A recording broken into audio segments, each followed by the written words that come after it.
तो चलिए वेकअप जिंदगी की शुरुआत करते हैं यूपी की दो सबसे बड़ी खबरों के साथ, जहां एक और सपा की सुलह की गुंजाइश और कम हो गई है। आज शिवपाल और मुलायम दिल्ली पहुंच सकते हैं और चुनाव आयोग के सामने अपना पक्ष भी रख सकते हैं। वहीं रामगोपाल यादव ने साइकिल पर अपना दावा। वहीं यूपी में सियासी पारा चढ़ चुका है। मायावती आज जोनल कोऑर्डिनेटर्स के साथ बैठक करेंगी और प्रत्याशियों के साथ साथ क्षेत्रों का भी अलग से जायजा करेंगी।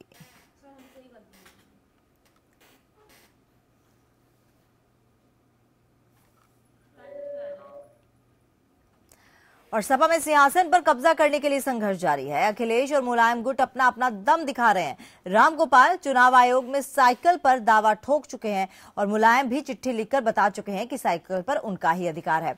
यानी चुनाव चिन्ह को लेकर अब दिल्ली में घमासान जारी है। आज मुलायम और शिवपाल दिल्ली में चुनाव आयोग के दरवाजे पर फिर से साइकिल पर अपना पक्ष रख सकते हैं।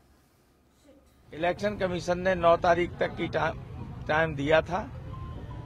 हमने उससे पहले सारी फॉर्मेलिटी पूरी करके इलेक्शन कमीशन को कागज दे दिए हैं। प्रथम दृष्टया असली समाजवादी पार्टी वही है जिसके अध्यक्ष अखिलेश यादव हैं और इसलिए हमारा हक बनता है चुनाव चिन्ह साइकिल पर और समाजवादी पार्टी के नाम पर। सुना आपने, एक तरफ आजम खान लखनऊ में सुलह की कोशिशों में जुटे हैं, वहीं दिल्ली में रामगोपाल तलाक पर आमादा है। नेताजी जो कहेंगे वही होगा कहने वाले आज अलग रास्ते पर जाने की बात कह रहे हैं। कभी अखिलेश, शिवपाल और रामगोपाल सभी मुलायम के इशारे पर बोलते थे, लेकिन अब ये बातें सपा नेताओं के लिए हिंदी व्याकरण के भूतकाल की तरह हो चुकी हैं। सपा में पार्टी की सत्ता में पकड़ के लिए महाभारत जारी है। मानो दोनों खेमा एक दूसरे को कौरव कह रहा है।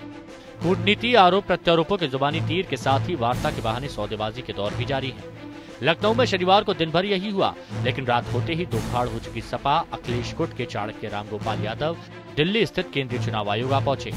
1.5 लाख पन्नों वाली अखिलेश गुट के 205 सपा विधायकों, 56 विधान परिषद सदस्यों, 30 नेशनल एग्जीक्यूटिव मेंबर्स और पार्टी के 4716 डेलीगेट्स के एफिडेविट और उनकी पूरी सूची केंद्रीय चुनाव आयोग को सौंप दी। दावा किया कि अखिलेश गुट ही असली सपा है।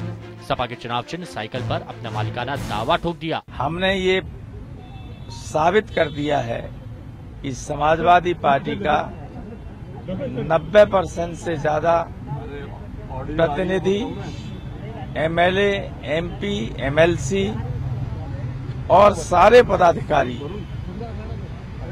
अखिलेश यादव के साथ हैं। शनिवार को लखनऊ में दिन भर मुलायम सिंह यादव से उनके अनुज शिवपाल के साथ ही धर्मेंद्र यादव भी मिलने आए। पार्टी के संकट मोचक होने का दावा करने वाले आजम खान पसीने पसीने होते रहे, क्योंकि सपा के बंटवारे से उनका सियासी वजूद खतरे में दिख रहा है। वहीं अखिलेश यादव गुट ने चुनाव आयोग को अपने समर्थक विधायकों, सांसदों, नेशनल एग्जीक्यूटिव मेंबर्स और पार्टी के डेलीगेट्स की सूची देने में बाजी मार ली है। सूत्रों के मुताबिक मुलायम सिंह के दूत दिल्ली में रणनीति तैयार कर रहे हैं और लखनऊ का दंगल दिल्ली दरबार में लाने के लिए मुलायम सिंह यादव और शिवपाल यादव किसी भी समय दिल्ली आकर खुद के असली सपा होने का दावा ठोक सकते हैं।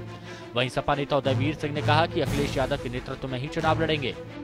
सिंबल 100% माननीय अखिलेश यादव जी के नेतृत्व में समाजवादी पार्टी के पास रहेगा, क्योंकि जो मीटिंग हुई है उसकी वैधता पे चुनाव आयोग ने कागज जमा करने को दिया था और वो माननीय रामगोपाल जी कर रहे हैं और बहुमत पूरी पार्टियों का, पूरी पार्टी का, कार्यकर्ताओं का, सांसद, विधायक, सब लोग, जनप्रतिनिधियों का, प्रतिनिधिगण जो थे उनका सब एक तरफ है, आप सबको मालूम है।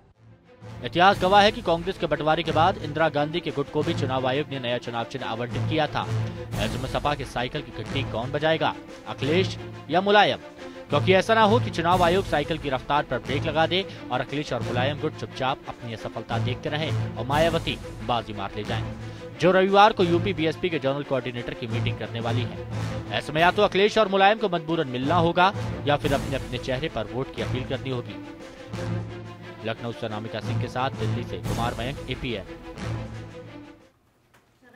चलिए रुक करते हैं, हमारे संवाददाता लाइव जुड़ चुके हैं इस वक्त विक्रम मिश्रा। विक्रम, आपसे जानना चाहेंगे ताजा अपडेट और ये जानना चाहेंगे कब तक दिल्ली पहुंच सकते हैं मुलायम सिंह यादव और शिवपाल यादव? देखिए, मुलायम सिंह यादव और शिवपाल यादव सिंबल की लड़ाई को लेकर के चुनाव आयोग जा सकते हैं और चुनाव आयोग में जाकर के जिस तरीके से रामगोपाल यादव ने तकरीबन 1.5 लाख पन्नों की एक फहरिस्त जो है वो वहां पर सौंपा है, और दूसरी बात तकरीबन 4,456 लोगों के हस्ताक्षर जो हैं उनके हस्ताक्षर की सूची जो है वो वहां पर सौंपी है। तो उसको लेकर के मुलायम सिंह यादव ने भी कड़ा रुख अख्तियार किया है और अख्तियार करने के साथ वो आज शिवपाल सिंह यादव के साथ दिल्ली जा सकते हैं और दिल्ली जाने के साथ चुनाव आयोग में मुलाकात करेंगे। क्योंकि चुनाव आयोग ने उनको 9 तारीख तक का मौका दिया था, वो अखिलेश गुट को भी 9 तारीख तक का ही मौका दिया था कि आप जवाब दीजिए कि आखिर आपके सिंबल को सीज क्यों ना किया जाए। तो इसको लेकर के दोनों में रायशुमारी चल रही है, जवाब देने की तैयारी भी चल रही है। अगर देखा जाए तो मुलायम गुट की तरफ से शिवपाल यादव और मुलायम सिंह यादव दिल्ली जाएंगे और दिल्ली जाने के साथ वहां पर चुनाव आयोग के सामने अपनी पूरी की पूरी सूची रखेंगे। दूसरी बात देखा जाए तो अखिलेश यादव कार्यकारी अध्यक्ष के तौर पर काम कर रहे हैं और जिस तरीके से उन्होंने स्वघोषित अध्यक्ष खुद को बना लिया था उसको लेकर के मुलायम सिंह यादव भी आहत है। और मुलायम सिंह यादव ने साफ सुथरे अपने बयान में साफ सीधे तौर पर यह कहा है कि जिस तरीके से उन्होंने अपने आप को स्वघोषित अध्यक्ष बनाया है उससे मैं आहत हूं और मैं अभी भी राष्ट्रीय अध्यक्ष समाजवादी पार्टी हूं। तो कहीं ना कहीं ये साफ तौर पर जाहिर हो रहा है कि जो समाजवादी पार्टी में सुलह की जो दौर चल रहे थे कि सुलह हो जाएगा आने वाले दिनों में, कुछ एक आध दिनों का ये मामला और चलेगा, उसके बाद सुलह हो जाएगा, अखिलेश गुट हो चाहे मुलायम गुट हो एक साथ मिल करके चुनाव लड़ेगा। लेकिन अब सुलह की गुंजाइश जो है वो काफी कम नजर आ रही है। हालांकि बिचौलिए के तौर पे काम कर रहा है आजम खान लगातार इस मसले को लेकर के, चाहे वो मुलायम सिंह यादव हो चाहे वो अखिलेश यादव हो, इनसे लगातार रायशुमारी कर रहे हैं, बातचीत कर रहे हैं, मीटिंग कर रहे हैं। लेकिन इन सभी मीटिंगों का नतीजा जो है वो अभी तक सिफर ही नजर आ रहा है। तमन्ना जी। और विक्रम, ऐसा हो सकता है कि एक को साइकिल का सिंबल मिले और एक को नहीं, या फिर ऐसा भी हो सकता है स्थिति में कि फ्रीज ही हो जाए ये सिंबल? देखिए, अगर देखा जाए तो इतिहास गवाह रहा है कि इंदिरा गांधी ने जब नए गुट का ऐलान किया था और नए चुनाव चिन्ह के साथ चुनावी मैदान में उतरी थी तो उनको भी चुनाव आयोग ने नया चुनाव चिन्ह दिया था, यानी सिंबल उनको नया दिया गया था। निश्चित तौर पर कहीं ना कहीं इतिहास फिर से अपने आप को दोहराएगा। अगर ये सुलह सपाटा नहीं होता इन दोनों लोगों के बीच में तो आने वाले दिनों में फिर से नए सिंबल के साथ चुनाव मैदान में अखिलेश गुट भी उतरेगा और मुलायम गुट भी जो है वो भी नए सिंबल के साथ ही चुनाव मैदान में उतरेगा। लेकिन सबसे बड़ी बात यह देखने को मिल रही है कि अखिलेश यादव के साथ अभी भी जो जनमत है वो अखिलेश यादव के साथ देखने को मिल रहा है, क्योंकि जिस तरीके से 4,456 लोगों के जो सिग्नेचर्स हैं वो चुनाव आयोग में जमा किया गया है। दूसरी बात अगर देखा जाए तो अखिलेश गुट के सुनील साजन, तमाम बड़े नेता जो है नरेश अग्रवाल, ये तमाम लोग जो है वो वहां पर चुनाव आयोग के सामने मौजूद हैं, दिल्ली में मौजूद हैं, डेरा डाले हुए हैं। तो ये एक तरीके से देखा जा सकता है कि अखिलेश यादव को ये सिंबल मिल सकता है, लेकिन इसकी गुंजाइश तभी है अगर मुलायम सिंह यादव की तरफ से उससे बड़ी सूची प्रस्तुत की जाती है या फिर जितने भी विधायक हैं, एमएलसीज हैं, उनमें अगर दो फाड़ हो जाते हैं, यानी अखिलेश यादव के जितने भी लोग हैं वो अगर कट करके मुलायम सिंह यादव के खेमे में चले जाते हैं तो ये सिंबल एक तरीके से कहा जाएगा कि चुनाव आयोग इस पे विचार करेगा और ये सिंबल जो है वो सीज कर दिया जाएगा और फिर दोनों नए सिंबल के साथ चुनाव मैदान में उतरेंगे। लेकिन सबसे बड़ी बात यह है कि जिस तरीके से बसपा ने अपनी सूची का ऐलान कर दिया है, चुनाव मैदान में कूद चुकी है, भारतीय जनता पार्टी भी 15 तारीख को अपनी पहली सूची का ऐलान कर देगी। लगातार चुनाव प्रचार किए जा रहे हैं, कांग्रेस भी लगातार चुनाव प्रचार कर रही है, उसने भी अपनी सूचियां जारी कर दी हैं। लेकिन ऐसे में समाजवादी पार्टी सत्ता पे काबिज जरूर है लेकिन वो अपने अंतरकलह से उभर नहीं पा रही है। यही कारण है कि आने वाले दिनों में समाजवादी पार्टी अगर नए सिंबल के साथ चुनाव मैदान में उतरेगी तो दिक्कतों का सामना जरूर करना पड़ेगा। तमन्ना, चलिए विक्रम, आप बने रहिए हमारे साथ। तो समाजवादी पार्टी को अभी दिक्कतों का सामना करना पड़ सकता है और दिक्कतें अभी खत्म नहीं हुई हैं। हालांकि अगर ये सिंबल जो फ्रीज हो जाता है या एक के पक्ष में जाता है तो बाकी विपक्षी दलों को इसका फायदा जरूर मिलेगा। यूपी में चुनाव तारीखों के ऐलान के साथ ही बहुजन समाज पार्टी की अब चुनावी कवायद जो है वो तेज हो गई है। आज इसी कड़ी में BSP supremo Mayawati zonal coordinators के साथ बैठक करेंगी। बैठक में मायावती प्रत्याशियों के साथ साथ क्षेत्रों का भी जायजा लेंगी। पार्टी की आज चौथी और आखिरी लिस्ट भी जारी की जा सकती है। बैठक सुबह करीब 10:30 बजे शुरू होगी। माना जा रहा है कि बैठक में मायावती जीत के लिए जरूरी गुरुमंत्र अपने प्रत्याशियों को देंगी और आगे जीत के लिए जरूरी रणनीति को अमली जामा पहनाएंगी।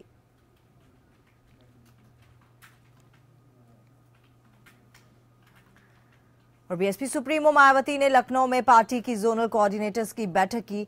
बैठक के बाद मायावती ने प्रेस कॉन्फ्रेंस कर विपक्षी दलों पर जमकर निशाना साधा। केंद्र सरकार के नोटबंदी के फैसले पर बोलते हुए उन्होंने कहा कि आने वाले चुनावों में बीएसपी इसे हथियार बनाएगी। वहीं बीएसपी ने अपनी उम्मीदवारों की तीसरी सूची जारी कर दी है। तीसरी सूची में 100 उम्मीदवारों के नाम शामिल हैं। यूपी विधानसभा चुनाव के लिए सभी दलों ने ताल ठोक दी है। 2014 के लोकसभा चुनाव में करारी हार झेलने वाली बीएसपी एक बार फिर तरोताजा होकर चुनावी मैदान में है। बीएसपी अध्यक्ष मायावती ने 100 उम्मीदवारों की तीसरी लिस्ट जारी की है। बीएसपी अब तक 3 चरणों में 300 प्रत्याशियों के नाम का ऐलान कर चुकी है। मायावती ने नोटबंदी को चुनावी मुद्दा बनाने की बात कही है। बिना पूरी तैयारी के लिए गए इनके नोटबंदी के फैसले से यहाँ उत्तर प्रदेश में भी अभी तक काफी परेशान हालत में चल रही जनता के बारे में भी जानकारी देने के लिए, सावधान करने के लिए ये बैठक बुलाई गई है। मायावती ने उत्तर प्रदेश में बीएसपी की पूर्ण बहुमत की सरकार बनने का दावा किया है। समाजवादी पार्टी के झगड़े पर बोलते हुए मायावती ने कहा कि सपा सरकार से लोगों का भरोसा उठ गया है। सपा परिवार की चल रही आपसी कलह व इनकी सरकार के खासकर कानून व्यवस्था के मामले में आए दिन इस्तेमाल किए जा रहे किस्म किस्म के हथकंडों से भी सावधान करने के लिए ये बैठक बुलाई गई है। यूपी विधानसभा चुनाव को लेकर लखनऊ में पार्टी की जोनल कोऑर्डिनेटर की बैठक में मायावती ने विपक्षियों पर जोरदार वार किया, तो वही कार्यकर्ताओं को चुनाव के लिए कमर कस लेने को कहा। Bureau report, APN। Vikram Mishra हमारे साथ एक बार फिर से लाइव जुड़े हुए हैं। विक्रम, आपसे जानना चाहेंगे आज की ये जो कोऑर्डिनेटर जोनल कोऑर्डिनेटर्स की बैठक है उसमें क्या क्या रणनीति बना सकती हैं मायावती? देखिए, अगर देखा जाए तो मायावती आज चौथी सूची का सबसे पहले ऐलान करेंगी, जो आखिरी सूची होगी बसपा की, और बसपा के साथ ये आखिरी सूची के साथ चुनावी समर में कूदने की तैयारी हो जाएगी। दूसरी बात अगर देखा जाए तो मायावती ने कल ही अपने बयान में कहा था कि नोटबंदी के मसले को लेकर समाजवादी पार्टी के भीतर जो अंतर्कलह मचा हुआ है उसको लेकर के, इसके साथ में आदर्श आचार संहिता को कड़ाई से पालन करने को लेकर के कार्यकर्ताओं को गुरु मंत्र देंगी। दूसरी बात, चुनाव किस तरीके से जीता जाए इसको लेकर के कहीं ना कहीं रणनीति बनाई जाएगी।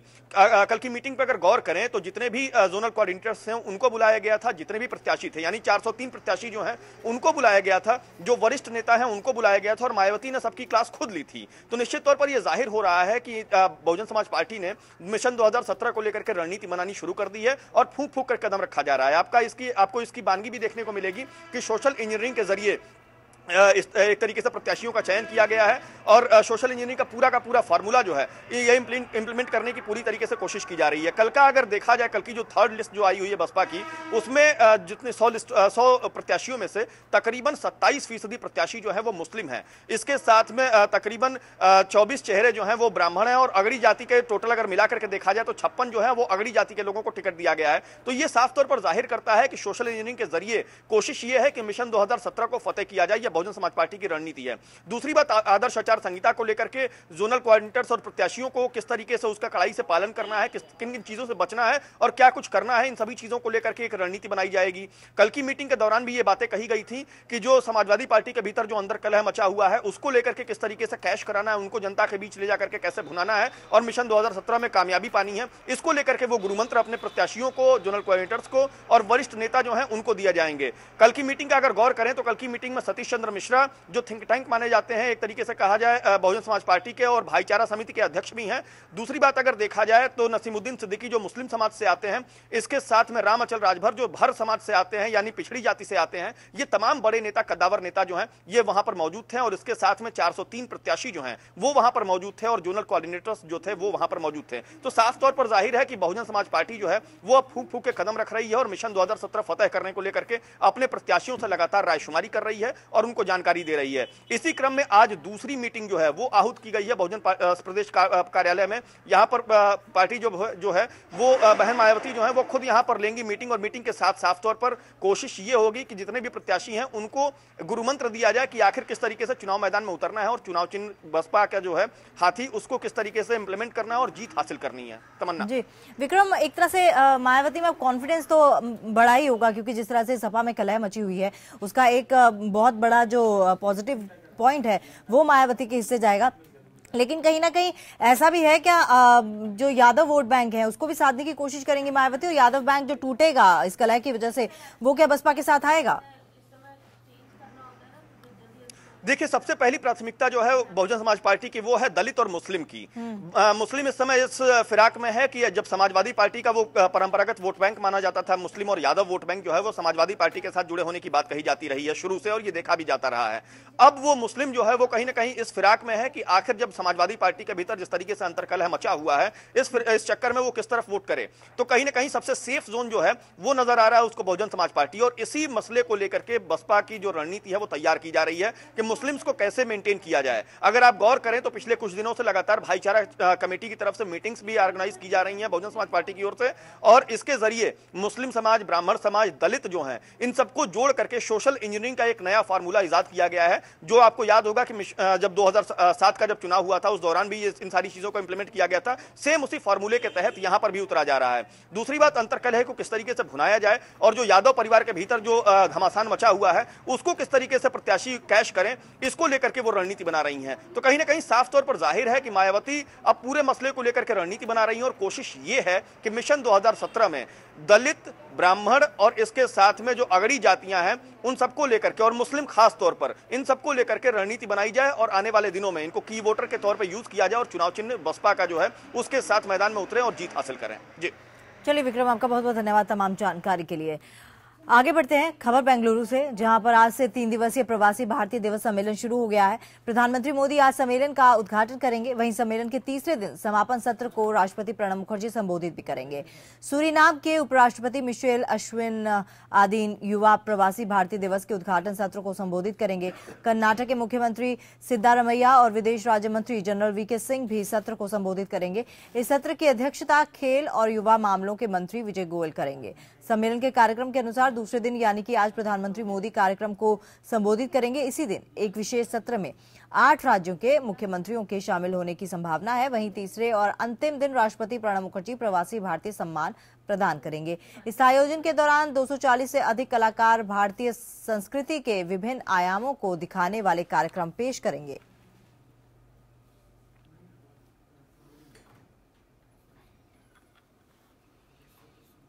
और प्रधानमंत्री नरेंद्र मोदी ने राष्ट्रीय कार्यकारिणी की 2 दिवसीय बैठक के अंतिम दिन राजनीति में और पारदर्शिता लाने समेत आगामी चुनावों के मद्देनजर कई बातों पर अपने विचार रखे।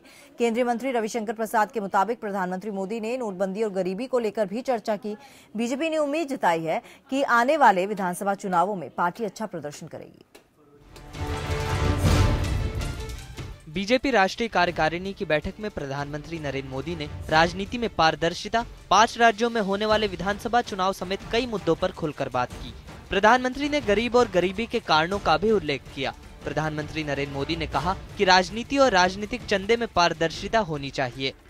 कि आज जब देश में पारदर्शिता का माहौल बन रहा है तो हमें राजनीतिक प्रक्रिया में भी पारदर्शिता लाना पड़ेगा। और उन्होंने विशेष रूप से पॉलिटिकल फंडिंग की चर्चा की। महामहिम राष्ट्रपति जी की टिप्पणी, चुनाव आयोग और सुप्रीम कोर्ट की टिप्पणियों को सराहा। उन्होंने कहा कि आज इस बात की आवश्यकता है कि सारे दल मिलकर एक सर्वानुमति बनाएं जिसमें भाजपा बहुत ही सक्रिय भूमिका निभाएगी। प्रधानमंत्री नरेंद्र मोदी ने कहा कि देश से गरीबी हटाने की कई बार बातें हुई, लेकिन स्थिति आज भी जस की तस है। बीजेपी के लिए गरीब और गरीबी सिर्फ चुनाव जीतने का माध्यम नहीं है, गरीब हमारे लिए सेवा का अवसर है। गरीब और गरीबी हमारे लिए सिर्फ चुनाव जीतने का माध्यम नहीं है।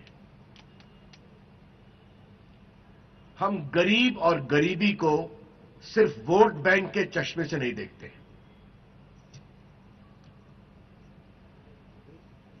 गरीबी हमारे लिए सेवा का अवसर है। उन्होंने एक बात कही, गरीब की सेवा प्रभु की सेवा के समान। राष्ट्रीय कार्यकारिणी की बैठक में पीएम ने नोटबंदी को लेकर भी चर्चा की। प्रधानमंत्री ने नोट बैन को गरीबों के हित में उठाया गया कदम बताया कि गरीब देश के गरीबों ने नोटबंदी के इस बहुत ही महत्वपूर्ण निर्णय को स्वीकारा है कि ये जो ऐतिहासिक निर्णय हुआ है, ये देश की बुराई, भ्रष्टाचार के अभिशाप को समाप्त करने में बहुत ही प्रभावी साबित होगा। प्रधानमंत्री मोदी ने कार्यकर्ताओं को पूरे उत्साह के साथ आगामी विधानसभा चुनावों में जुट जाने की सलाह दी। उन्होंने कहा कि बूथ स्तर पर कार्यकर्ता प्रभावी रूप से काम करे। बीजेपी और एनडीए के लिए परिस्थितियां अनुकूल हैं। अंबुज पांडे, APN, दिल्ली। और प्रधानमंत्री मोदी ने बीजेपी की राष्ट्रीय कार्यकारिणी की बैठक को संबोधित करते हुए पार्टी कार्यकर्ताओं से 5 राज्यों के विधानसभा चुनाव में जीत पक्की करने का आह्वान किया। पीएम मोदी ने बैठक में पार्टी नेताओं से कहा कि चुनाव में अपने रिश्तेदारों, भाई भतीजों, बेटे बेटियों को टिकट देने के लिए दबाव नहीं बनाएं। राष्ट्रीय कार्यकारिणी की बैठक के बाद बीजेपी नेता और केंद्रीय मंत्री रविशंकर प्रसाद ने कहा कि संगठन को उचित लगेगा तो टिकट दिया जाएगा। सभी को चुनाव में मिलकर काम करना है और सभी 5 राज्यों में जीत पक्की करनी है।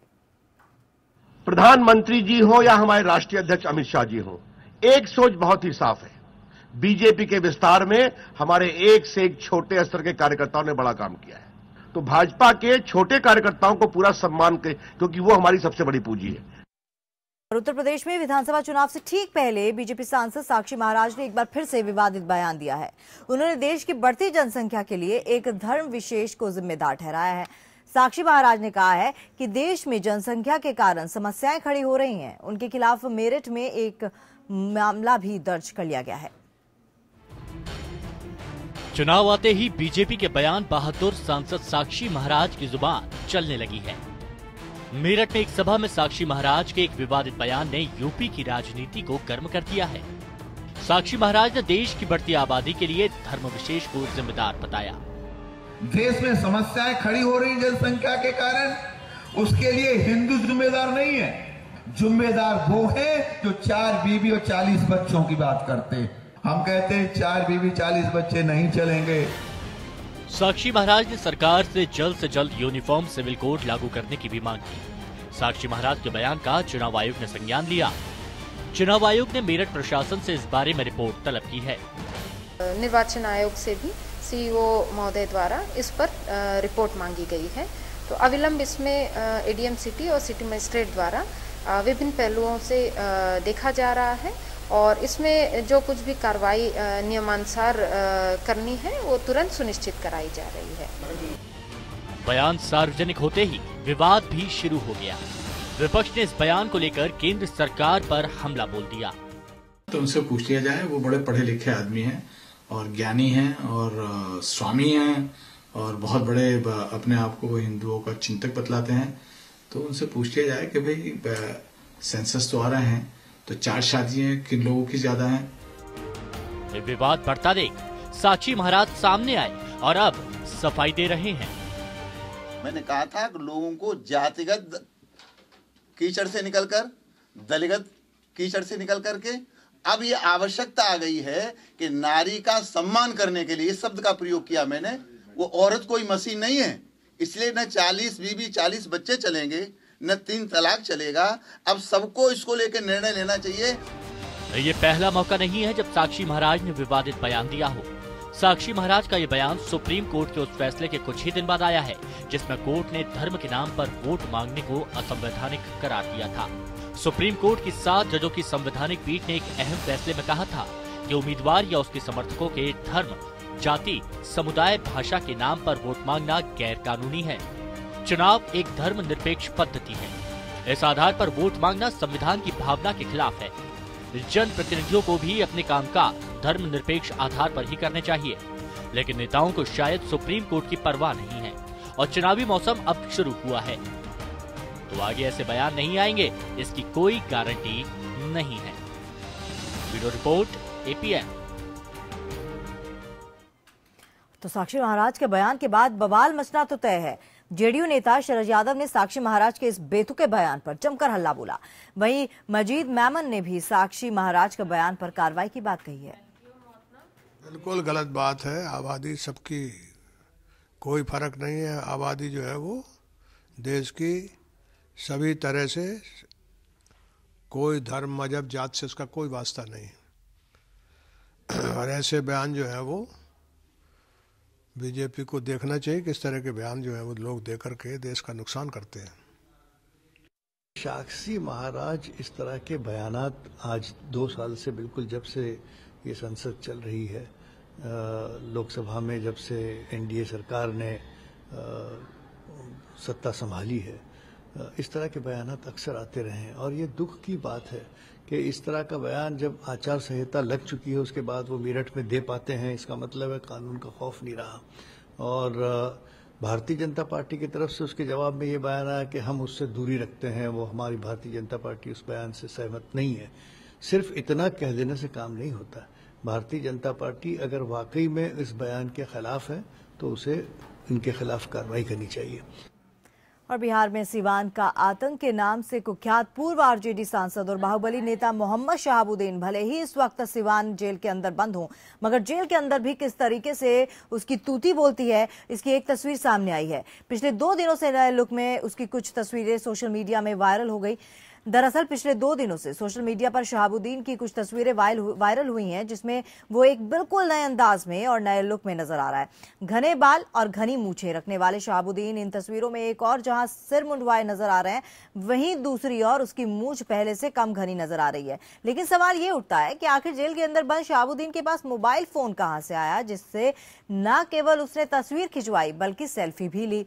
चौंकाने वाली बात तो यह है कि शहाबुद्दीन ने जो तस्वीरें खिंचवाई हैं, उन्हें जेल के अंदर से आखिर सोशल मीडिया पर अपलोड कैसे किया गया। जेल प्रशासन की माने तो शहाबुद्दीन के करीबी अदनान खान ने तस्वीरों को जेल के बाहर से फेसबुक और व्हाट्सएप पर शेयर कर दिया। नए लुक में शहाबुद्दीन की तस्वीरें सोशल मीडिया पर वायरल होने के बाद सीवान के पुलिस प्रशासन में हड़कंप मच गया और आनन फानन में शनिवार की सुबह आला अधिकारियों ने जेल में अंदर जो है वो छापेमारी की। छापेमारी के दौरान पुलिस ने 3 मोबाइल फोन और 4 चार्जर और 2 सिम कार्ड बरामद किए। सूत्रों की माने तो पुलिस ने शहाबुद्दीन की कोठरी में भी छापेमारी की। जेल में बरामद चीजों को लेकर मुफस्सिल थाना में 4 लोगों के खिलाफ प्राथमिकी दर्ज करा दी गई है। जहां एक शहाबुद्दीन की तस्वीरें वायरल होने का सवाल है, इसको लेकर जांच चल रही है। दोषी अधिकारियों के खिलाफ कार्रवाई की जाएगी।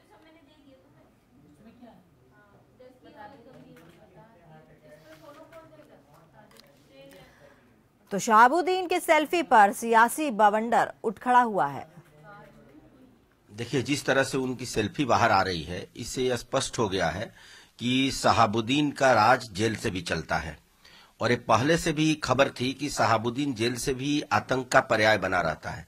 तो बिहार सरकार को चाहिए कि सुप्रीम कोर्ट जो बोल रहा है कि क्यों न उनको बाहर के जेल में रखा जाए, तो बिहार सरकार को खुद ही सुप्रीम कोर्ट से गुहार करना चाहिए कि कहीं इनको बाहर किसी जेल में शिफ्ट कर दिया जाए। कानून के राज को चुनौती देने का किसी में ताकत नहीं, वह पूरे बिहार की जनता को एहसास है। अब ये जो सेल्फी का फोटो है, इसकी प्रामाणिकता महत्वपूर्ण है। वह किस अवधि का है, और अगर इस प्रामाणिकता सिद्ध हुई तो जेल मैनुअल और आईटी एक्ट के तहत कार्रवाई भी तय है। जो तयशुदा कानूनी प्रावधान है जेल मैनुअल और आईटी एक्ट का, उसका उल्लंघन कोई भी व्यक्ति करे, चाहे कितना रसूखदार व्यक्ति क्यों नहीं हो, कानून अपना काम करेगा। बहुत से विजिटर्स जाते हैं मिलने हर कैदी से। हो सकता है कि किसी ने विजिटर ने इस तरह का काम किया है। खैर, सरकार इस पे सख्त है। वहां सिवान जेल पे छापा भी मारा गया है, रेड भी किया गया है।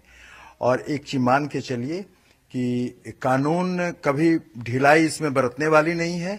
सारे मामलों का इन्वेस्टिगेशन का आदेश दे दिया गया है और इन्वेस्टिगेशन चल रहा है एडमिनिस्ट्रेशन के द्वारा।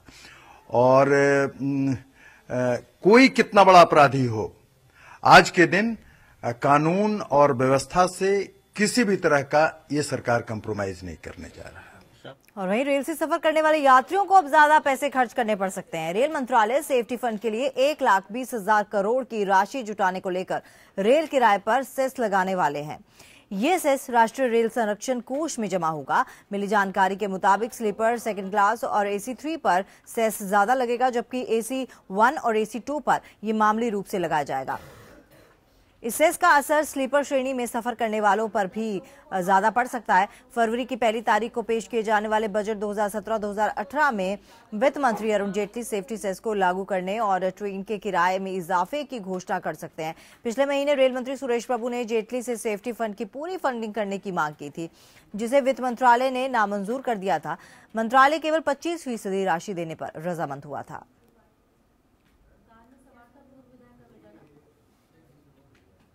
और दिल्ली सरकार ने DDA की जमीनों पर चल रहे 2098 प्राइवेट स्कूल्स के लिए भी नर्सरी एडमिशन की गाइडलाइंस जारी कर दी हैं।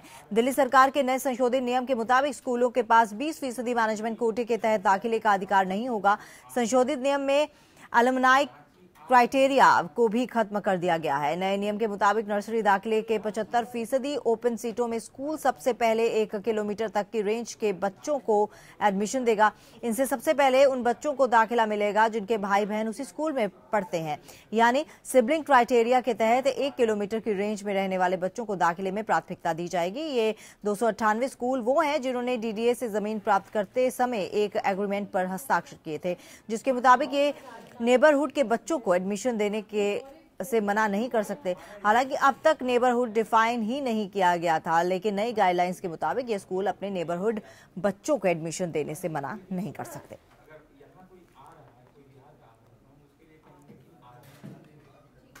नशे में धुत रईसजादों की बेकाबू कार ने शनिवार रात करीब 1:30 बजे बाहुखंडी मंत्री आवास के सामने बने रैन बसेरे में सो रहे लोगों को रौंद दिया। हादसे में 4 की मौत हो गई, जबकि 10 की हालत गंभीर है। उन्हें सिविल हॉस्पिटल भेजा गया है। हादसे में मारे गए और घायल ज्यादातर लोग बहराइच के मटिया गांव के हैं।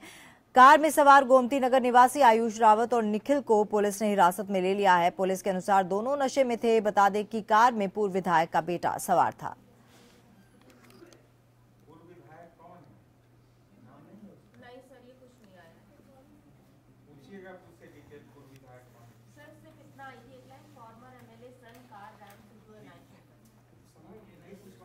और हमारे साथ हमारे संवाददाता विक्रम मिश्रा जुड़ चुके हैं। विक्रम, आपसे डिटेल में इस खबर के ऊपर जानना चाहेंगे, अपडेट भी जानना चाहेंगे। देखिए तमन्ना, रात तकरीबन 3 बजे का मामला है और डीजीपी ऑफिस की तरफ से एक कार I-20 जो आ रही थी और आने के साथ उसमें तकरीबन 3 लोग सवार थे। 3 नशे में धुत थे और पुनीत अरोड़ा के नाम से ये कार जो है वो रजिस्टर्ड है और ये कार जो है बाहुखंडी मंत्री आवास जो है उसके सामने बने रैन बसेरे में जो लोहे की पाइप थी उसको तोड़ते हुए मजदूरों को रौंदते हुए निकल गई। अगर देखा जाए तो तकरीबन 4 मजदूर जो है इसमें मृत्यु हुई है और 4 की हालत गंभीर बनी हुई है। ट्रॉमा सेंटर में उनका इलाज चल रहा है। रात में ही उनको ट्रॉमा सेंटर भेजा गया जहां पर उनका इलाज चल रहा है। और दूसरी बात यह है कि तत्काल जो कार ड्राइव कर रहा था उसको यहाँ पर गिरफ्तार कर लिया गया है। पुलिस ने इसको गिरफ्तार कर लिया है, लेकिन अभी भी जिसके नाम से कार रजिस्टर्ड है उसके बारे में जानकारी नहीं मिल पा रही है। लेकिन पुलिस ने जो ताजा बयान दिया हुआ है, पुलिस से जो जानकारी मिल पा रही है, पुलिस ने ये बताया है कि जिसके नाम से कार रजिस्टर्ड है यानी पुनीत अरोड़ा जो है वो समाजवादी पार्टी के एक नेता है और उनका बेटा जो है वो गाड़ी चला रहा था। तो कहीं ना कहीं साफ तौर पर जाहिर हो रहा है कि रात में जिस तरीके से नशे में धुत होकर के रईसजादों का जो खौफ है वो अभी भी सड़कों पर बेतरतीब चल रहा है।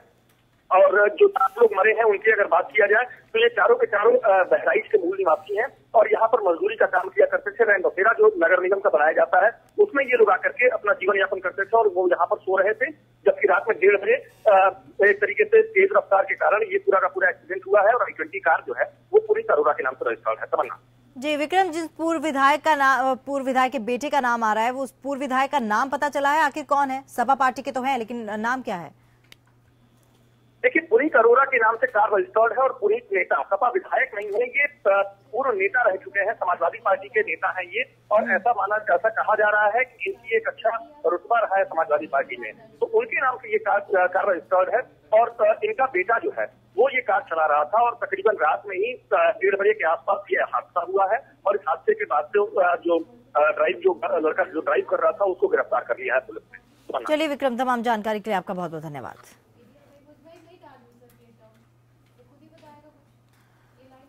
और भ्रष्टाचार के तमाम आरोपों को झेल रही उत्तराखंड की रावत सरकार अब पीके की नैया पर सवार हो चुकी है। पीके यानी प्रशांत किशोर के सहारे आगामी विधानसभा चुनाव में कांग्रेस पार्टी चुनाव लड़ने की पूरी रणनीति बना रही है। सरकार और संगठन में टिकटों को लेकर मची तनातनी के चलते पार्टी को आने वाले विधानसभा चुनाव में नुकसान न हो, इसके लिए आला कमान ने मुख्यमंत्री रावत और प्रदेश अध्यक्ष किशोर उपाध्याय पर नकेल कसने के लिए अब पीके का सहारा लिया है। यूपी के बाद अब उत्तराखंड में भी कांग्रेस अपनी जीत तय करने के लिए प्रशांत किशोर पर भरोसा जताती नजर आ रही है। चुनावी रणनीतिकार प्रशांत किशोर यानी पीके और उत्तराखंड कांग्रेस अध्यक्ष किशोर उपाध्याय के बीच बंद कमरे में हुई मुलाकात कम से कम इसी ओर इशारा कर रही है। बंद कमरे में दोनों की मुलाकात के क्या मायने हैं, ये सियासी बहस का मुद्दा हो सकता है, लेकिन एपीएन के कैमरे के सामने दोनों की हड़बड़ाहट काफी कुछ बयां करती है। करीब 15 मिनट की मुलाकात के दौरान कांग्रेस प्रदेश अध्यक्ष किशोर उपाध्याय और चुनावी रणनीतिकार प्रशांत किशोर कमरे से बाहर निकले। डोंट हायर एनी, हमने हायर नहीं किया है। निश्चित रूप से वो वॉलेंटरली हमारी मदद के लिए आए हैं। उत्तराखंड में कांग्रेस सत्ता पर काबिज है और इसकी कोशिश अपनी कुर्सी को बचाए रखने की है। बीजेपी ने राज्य में कांग्रेस को पटखनी देने के लिए पूरा जोर लगा रखा है।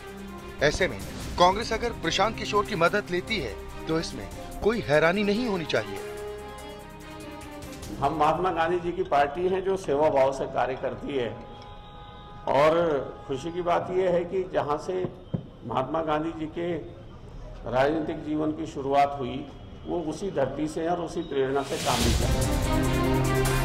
उत्तराखंड में होने वाले विधानसभा चुनाव में कांग्रेस को सत्ता में वापस लाने के लिए खासतौर पर पीके को देहरादून भेजा गया। माना जा रहा है कि चुनाव प्रचार से लेकर पोस्टर बैनर तक उनकी अहम भूमिका होगी। खबरों के मुताबिक आरोपों में घिरी सरकार और मुख्यमंत्री हरीश रावत को उबारने के लिए कांग्रेस ने ये रणनीति अख्तियार की है। रवि के वैश्य, एपीएन, देहरादून। और केंद्रीय गृह मंत्री राजनाथ सिंह आज रांची जा रहे हैं। वो सीआईएसएफ के नए कैंप परिसर की ध्रुवा के तिरल में उद्घाटन करेंगे। गृह मंत्री इस दौरान झारखंड में नक्सली स्थिति की समीक्षा भी करेंगे। इस समीक्षा बैठक में राज्य के मुख्यमंत्री, सीआरपीएफ, सीआईएसएफ के अधिकारी, मुख्य सचिव, डीजीपी समेत पुलिस अधिकारी भी मौजूद रहेंगे। उनकी सुरक्षा में 250 से अधिक पुलिसकर्मी तैनात होंगे। इसके लिए जिला प्रशासन ने तैयारी पूरी कर ली है। उनके रांची आगमन पर एयरपोर्ट से लेकर ध्रुवा स्थित सीआईएसएफ कॉम्प्लेक्स तक चप्पे चप्पे पर पुलिसकर्मी तैनात होंगे। इन रूट्स पर गहनता से छानबीन और पूरी सतर्कता के निर्देश दिए गए हैं। चप्पे चप्पे पर पुलिस बलों की तैनाती की गई है। कई जगहों पर मजिस्ट्रेटों की भी प्रतिनियुक्ति की गई है।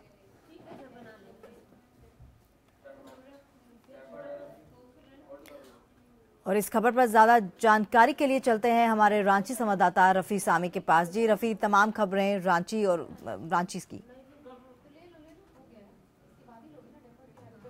जी, अगर झारखंड की मुख्य खबरों की अगर हम बात करें तो आज झारखंड की राजधानी रांची में केंद्रीय गृह मंत्री राजनाथ सिंह का आगमन होना है।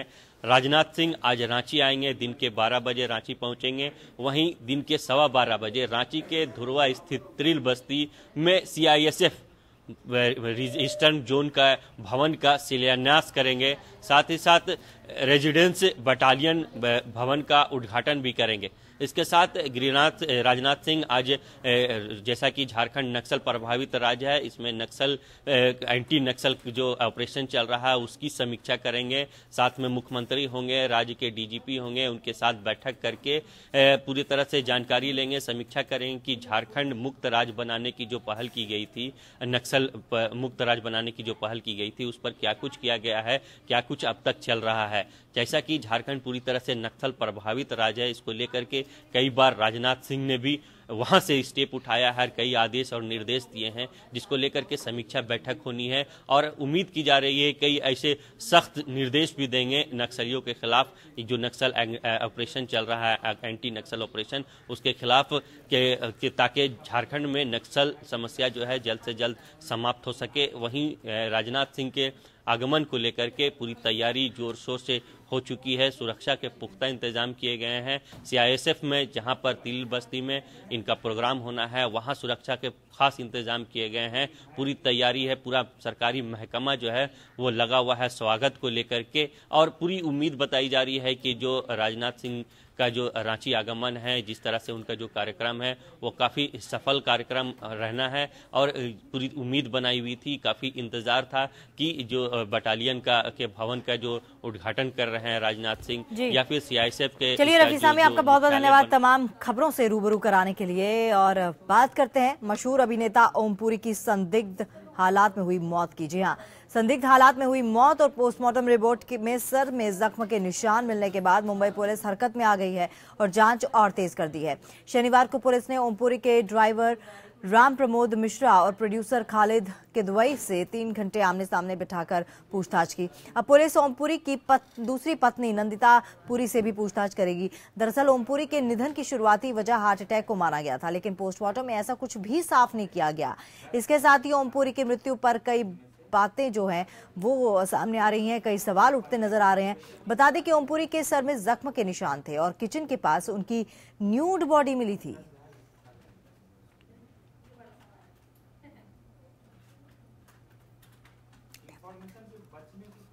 और इस पर ज्यादा जानकारी के लिए चलते हैं हमारे संवाददाता स्वीटी अधिमूलम के साथ पास। स्वीटी, क्या अपडेट मिल रहा है इस पूरी खबर पर? जी बिल्कुल, मुंबई पुलिस को शक है कि ओमपुरी की शायद मौत हार्ट अटैक से नहीं, उनकी मौत हुई है, किसी ने हत्या की है और शायद इसीलिए मुंबई पुलिस ने एडीआर जो है वो दर्ज कराई है और अब इस पूरे मामले पर जो है जो जांच है वो तेजी से चल रही है। बता दें कि 2 घंटे तक जो ओमपुरी के जो ड्राइवर थे प्रमोद मिश्रा, उनसे पूछताछ की गई। वही प्रोड्यूसर जिनके साथ उन्होंने आखिरी में जो वक्त गुजारा था उनसे भी पूछताछ की गई है। वही उनकी पत्नी जिनके साथ उनकी बहस हुई थी, उनके करीबी जो लोग थे, उनका कहना था कि जो रिश्ता था ओमपुरी और उनकी पत्नी के साथ वो तनावपूर्वक था और बहुत बहस होती थी और आखिरी वक्त जब उन्होंने उनके साथ गुजारा था तभी भी बहस हुई थी और इसीलिए जो है मुंबई पुलिस जल्द ही उनकी पत्नी के साथ भी जो है पूछताछ करने वाली है। वही जितने भी करीबी लोग थे जिनके साथ ओमपुरी ने आखिरी समय में वक्त गुजारा था, उन सभी से जो है अभी मुंबई पुलिस पूछताछ करने वाली है। इस मामले को लेकर जो भी कड़ी जुड़ी हुई है उनसे जो है पूछताछ करने वाली है। और फिलहाल जो कहे तो 66 वर्ष के थे ओमपुरी और कई फिल्मों में उन्होंने काम किया था। बतौर एक बुलंद आवाज से उन्हें पहचाना जाता था। थिएटर में कहे, फिल्मों में कहे, हॉलीवुड में कहे, उन्होंने काफी सारी फिल्में की थी। तो एक बतौर उम्दा कलाकार और एक शानदार कलाकार के रूप में उन्हें पहचाना जाता था। लेकिन अभी जो है उनकी मौत पर फिलहाल मुंबई पुलिस को शक है और इसी शक के घेरे में तमाम जानकारी के लिए आपका बहुत बहुत धन्यवाद। और वहीं पर गोडा स्थित ईसीएल के राजमहल परियोजना में उत्पादन बंद हो जाने से एनटीपीसी की कई यूनिटों पर बंद होने का खतरा मंडराने लगा है। यहां विगत 29 दिसंबर से ही कोयले के खनन बंद कर दिए हैं। लैंडस्लाइडिंग के कारण यहां भीषण हादसा हुआ था जिसमें न सिर्फ कई जानें गई बल्कि करोड़ों रुपए की मशीनें जमींदोज हो गई थी। अभी भी मलबा हटाने का काम जारी है। इस खदान के कोयले पर एनटीपीसी के 3 थर्मल पावर चलते हैं। बिहार के कहलगांव और बाढ़ तथा पश्चिम बंगाल के फरक्का की आपूर्ति राजमहल प्रोजेक्ट ही करता है। इन तीनों पावर हाउस के बिजली पर बिहार, बंगाल और झारखंड की एक बहुत बड़ी आबादी आश्रित है। फिलहाल बहुत ही कम मात्रा में एनटीपीसी के पास कोयले का स्टॉक बचा है। ऐसे में अधिकारियों को जहां चिमनी की आग बुझने का डर सताने लगा है, वहीं ट्रेड यूनियन भी खदान से उत्पादन शुरू कराने की मांग करने लगा है। इसमें सभी लोग इन्वॉल्व है। हमारी रेस्क्यू ऑपरेशन भी जारी है, स्टेट एडमिनिस्ट्रेशन भी जारी है और उनसे स्टेट गवर्नमेंट का जब तक हमको ग्रीन सिग्नल नहीं मिलता है तब तक डिस्पर्स करना अभी संभव नहीं हो पाएगा क्योंकि लॉ एंड ऑर्डर इसमें इन्वॉल्व है। तो हम लोग स्टेट से ग्रीन सिग्नल अगर मिल जाता है तो फिर हम लोग शुरू करेंगे। यूं तो पीएम मोदी डिजिटल क्रांति की बात करते हैं, लेकिन देश के हालात ऐसे हैं कि यहां अभी भी ऐसा बड़ा तबका मौजूद है जिसके पास 2 जून के खाने तक के पैसे नहीं हैं। गरीबी और भूख से जारी इसी लड़ाई का शिकार यूपी के शाहजहांपुर में एक मासूम बच्चा बन गया। 2 दिनों से खाना नहीं मिलने के बाद एक खेत से गन्ना तोड़ने गया बच्चा हाई टेंशन बिजली वायर की चपेट में आ गया और उसकी मौत हो गई।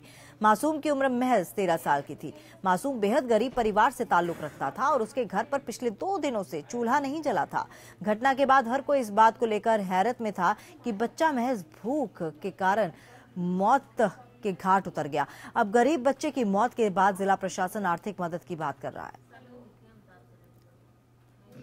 बिजली के स्पर्श से उसकी मृत्यु हुई है तो हमने बिजली विभाग वालों को भी भेज दिया है, असिस्टेंट इंजीनियर को और अपने हमनायब तहसीलदार खान को भेजा है। मौके पर जांच करके आते हैं, दिखवाते हैं। और बात करते हैं मौसम की, तो देश की पहाड़ी इलाकों में इन दिनों जबरदस्त बर्फबारी और बारिश का आलम है। इसकी वजह से जनजीवन अस्त व्यस्त हो गया है। भारी बारिश की वजह से श्रीनगर का संपर्क देश के बाकी हिस्सों से कट गया है। जम्मू श्रीनगर हाईवे लगातार दूसरे दिन भी नहीं खोला जा सका है। इसकी वजह से हाईवे पर ट्रकों की लंबी कतारें लगी हुई हैं।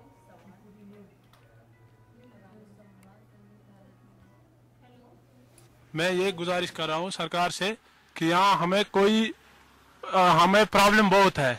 ना हमें खाने पीने का यहाँ हिसाब है, ना हमें पानी यहाँ मिल रही है, ना हमें यहाँ कुछ नहीं मिल रहा है। यहाँ 2 दिन हो गए, आज बारिश पड़ रही है।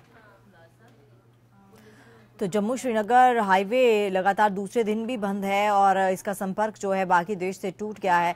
बर्फबारी का लुत्फ एक तरफ जहां पर सैलानी उठा रहे हैं, दूसरी तरफ वहां पर रहने वाले लोगों के लिए काफी मुश्किलें हो गई हैं। जनजीवन अस्त व्यस्त हो गया है, जीवन पूरी तरह से अभी रुक चुका है क्योंकि बर्फबारी के चलते आप कहीं जा नहीं सकते। कुछ खरीदना है आपको तो वो भी आप लेने नहीं जा सकते।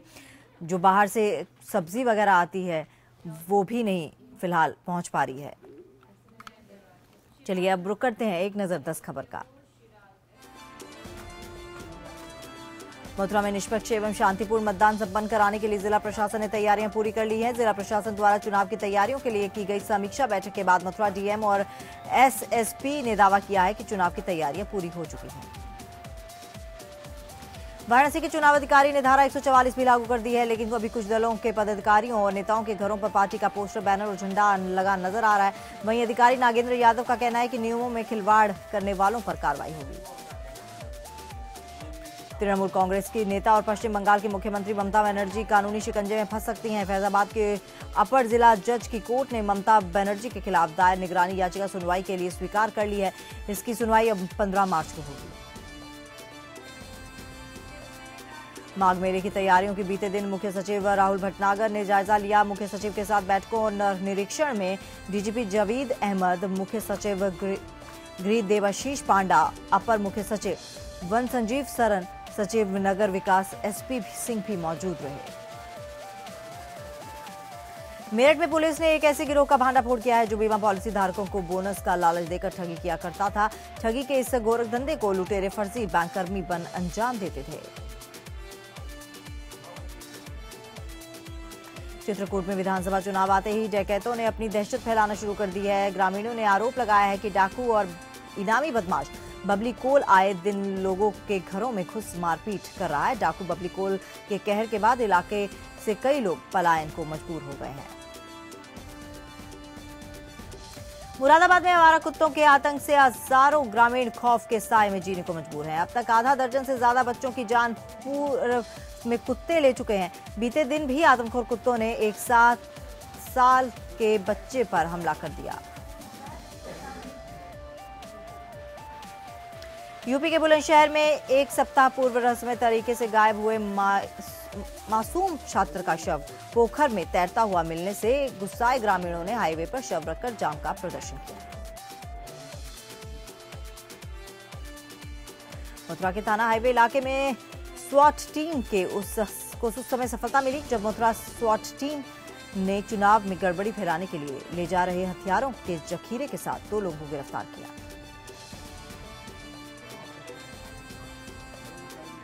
कानपुर में सेल्स टैक्स एसआईबी की टीम ने ट्रांसपोर्ट नगर में गोदामों में सेल्स टैक्स चोरी शिकायत मिलने पर छापेमारी की।